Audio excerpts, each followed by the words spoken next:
Alerta! Se você não viu o final de Game of Thrones ou não quer spoiler da série, esse vídeo não é pra você.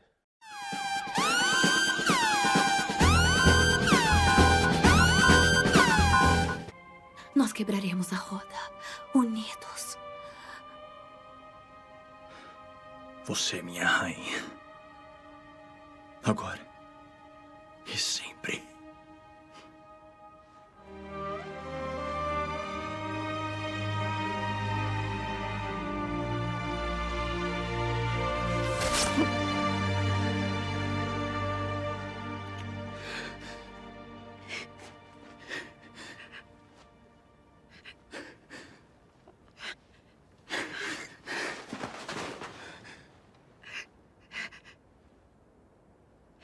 Bom, digamos que essa cena acontecesse no Brasil. Ela não seria tão alheia à nossa realidade, tendo em vista que no contexto brasileiro, 30,4% dos homicídios de mulheres ocorrem dentro de casa, ou seja, elas são assassinadas por homens em que elas confiam. Me incomoda muito a Daenerys ter sido assassinada nesse contexto romântico. Mas o vídeo de hoje vai além dessa cena e aborda problemas de gênero em Game of Thrones. Olá, nerds do lado colorido da força! Antes de começar esse vídeo, quero lembrar vocês de deixar um like nele, ativar o sininho, assinar o canal e também seguir a Diversidade Nerd lá no Instagram, em @diversidade_nerd_. Bom, como você sabe, ou ainda não sabe, né, se está conhecendo a Diversidade Nerd agora, eu criei esse espaço para poder discutir gênero e sexualidade na cultura pop de uma maneira mais séria, mas também menos academicista, né? Isso porque eu sou pesquisador desses temas e vejo a necessidade, também acredito, né, em uma ciência que dialogue cada vez mais com a sociedade. Por isso, no vídeo de hoje eu vou abordar problemas de gênero em Game of Thrones citando esse artigo, A Mulher Louca em Game of Thrones, Gênero e Crítica do Pop no Jornalismo, de autoria do Felipe Viero Kolinski Machado Mendonça e minha. Eu sou o Christian Gonzatti. A gente vai falar do porquê é importante entender como uma série mobiliza sentidos sobre gênero. É muito comum receber na Diversidade Nerd comentários desse tipo. Usando uma série para militar. Isso é ficção, não tem nada a ver com a realidade. Não, você é burro, cara, que loucura. Como você é burro. Que coisa absurda. Isso aí que você disse é tudo burrice. Brincadeiras à parte, até porque ninguém é burro por não deter um saber, é muito importante que eu destaque aqui que a mídia ela tem um papel importantíssimo para a compreensão da sociedade.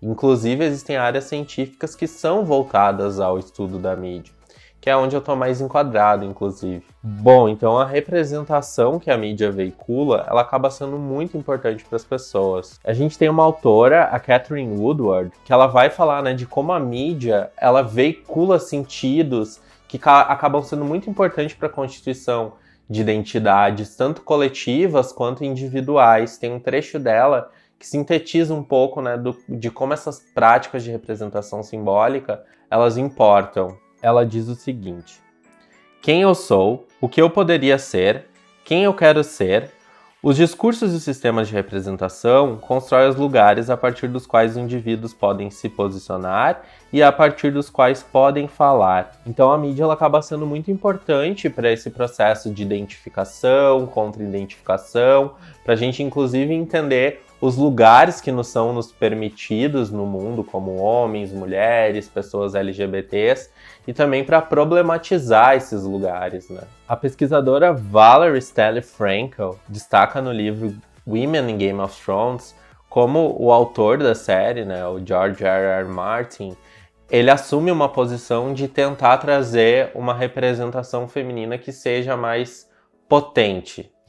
Ele fala, em determinado trecho de entrevista na qual ela resgata para o livro, o seguinte: considero homens e mulheres igualmente humanos. Sim, existem diferenças, mas muitas dessas diferenças são criadas pela cultura em que vivemos, seja a cultura medieval de Westeros ou a cultura ocidental do século XXI. E aí a Frankel, ela traz outros dados interessantes nesse livro, como o fato de que 40% do público de Game of Thrones ele é feminino e que 50% das discussões online que são feitas sobre a série, ou que eram feitas sobre a série, tinham como protagonistas fãs mulheres. O que eu acho limitante nesses dados é que eles não trazem muitas vezes marcadores interseccionais, até porque isso é muito difícil na pesquisa, né, de conseguir trazer esses marcadores mais interseccionais, principalmente quando a gente está lidando com dados na internet, que seriam entender se são mulheres brancas, negras, cisgêneras, transexuais, se são mulheres lésbicas ou heterossexuais e por aí vai.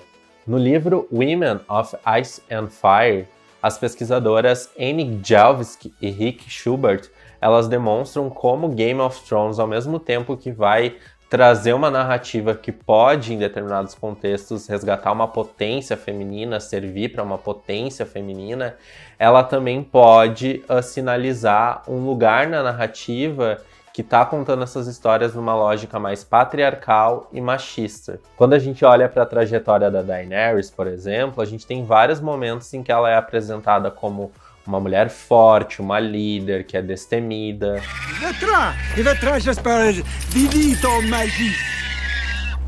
Zaldrizes buzdaris cosdaor. Nigei Daenerys gel masmo entar geriol entrat. En Valeria wepoanagarexan. Valeria munioengos nuihis issa.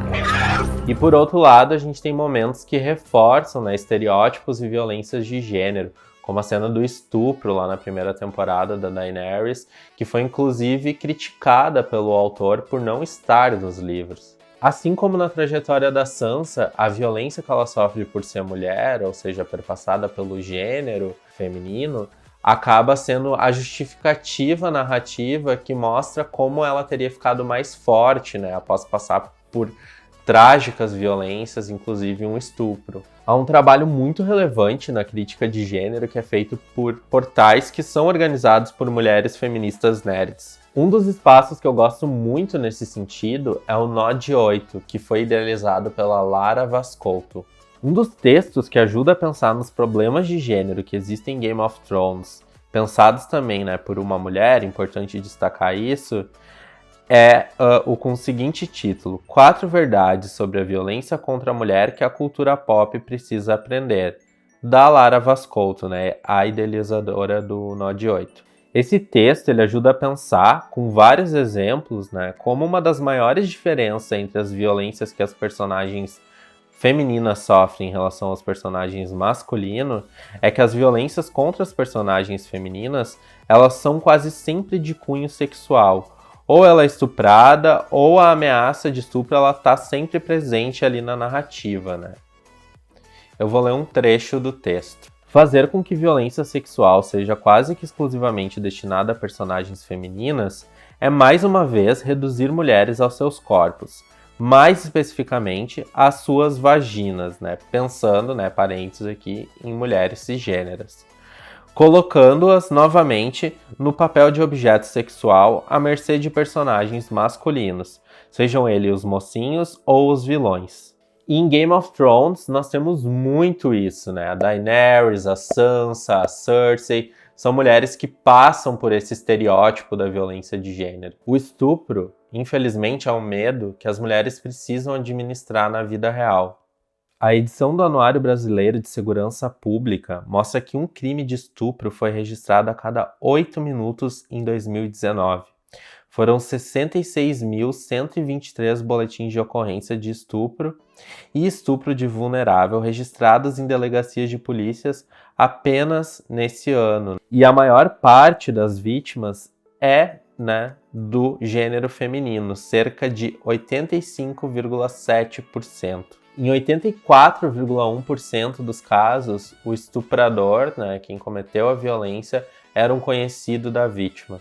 A cultura pop ela acaba contribuindo com a falta de entendimento sobre as reais causas de estupro, que é o machismo, a misoginia, a lógica patriarcal, as masculinidades hegemônicas. E ela faz isso ao utilizar o estupro como recurso para mostrar as personagens femininas sofrendo, né, passando por dificuldades e daí depois mostrando elas mais fortes depois disso, e também como uma justificativa para dar mais profundidade aos personagens. Há ainda a falta de entendimento sobre o que configura um estupro, né? Que é qualquer ato libidinoso que ocorre sem consentimento. E Game of Thrones acabou contribuindo, né, com a desinformação sobre o estupro em vários momentos. A gente tem uma cena que sintetiza bastante isso, quando na 4ª temporada teve um episódio no qual o Jaime, ele estupra a Cersei, né? Mas depois o diretor, ele argumentou que aquilo não foi um estupro de verdade. Que apesar da Cersei ela falar não e para o tempo todo, ela consente no final. Muito problemático.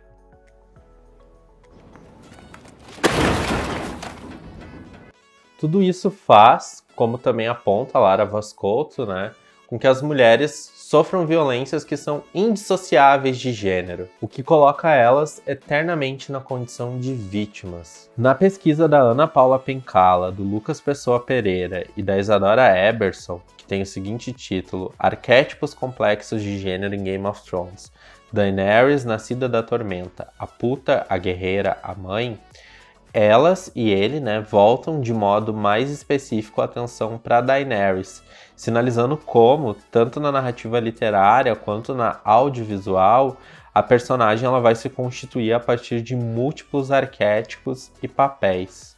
O primeiro arquétipo representado pela Daenerys é a da donzela, né, pura, indefesa, delicada, mas que logo se transforma no que nesse artigo é colocado como puta, né, mas não como uma devassa, no sentido de extravasar aquilo que a lógica patriarcal tenta controlar, né? Mas no sentido de mercadoria, quando ela é vendida pelo irmão. A mim! Você não comanda o dragão. Eu sou o Lorde dos Sete Reinos. Não recebo ordens dos selvagens ou suas putas. Está me ouvindo? Depois a gente também tem a representação dela como uma guerreira, né? A partir da Khaleesi, que inclusive vai utilizar um vestuário que está mais próximo de uma guerreira, uma amazona, e vai, né, assumir um papel de liderança ali em meio a uma sociedade que não é a de Westeros, né? Ehal, bintir nahano que sendo trakoi. Ala jigesimai, ma vijazri atinarmai. Bosma anha boskal. Anna bobokak sendo trakoi. Anna ogak ieri. Ao mesmo tempo, tudo isso contrasta, né, com a personalidade da Daenerys mais caridosa, cuidadora, preocupada, que seria esse arquétipo da mãe, que inclusive ela assume em relação aos dragões, né, dos quais ela literalmente é mãe.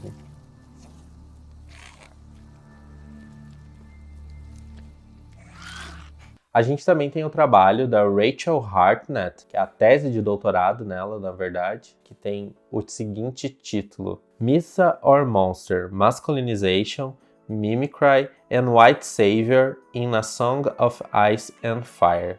Na tese, ela demonstra como uma lógica neocolonialista, imperialista e centrada na branquitude atravessa o arco da quebradora de correntes. A cena a seguir é a síntese, né, de tudo isso.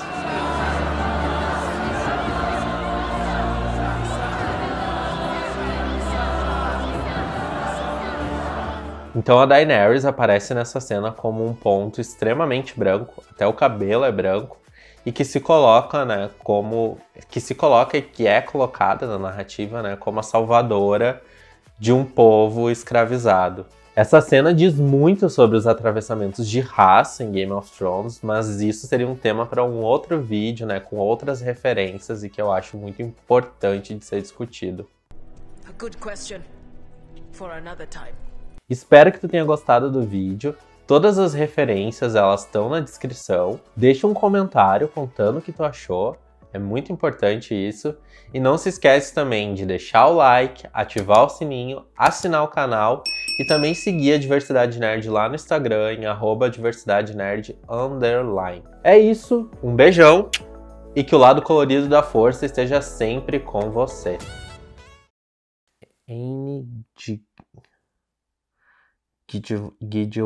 Gijelsvik Schubert. Gjalsvik.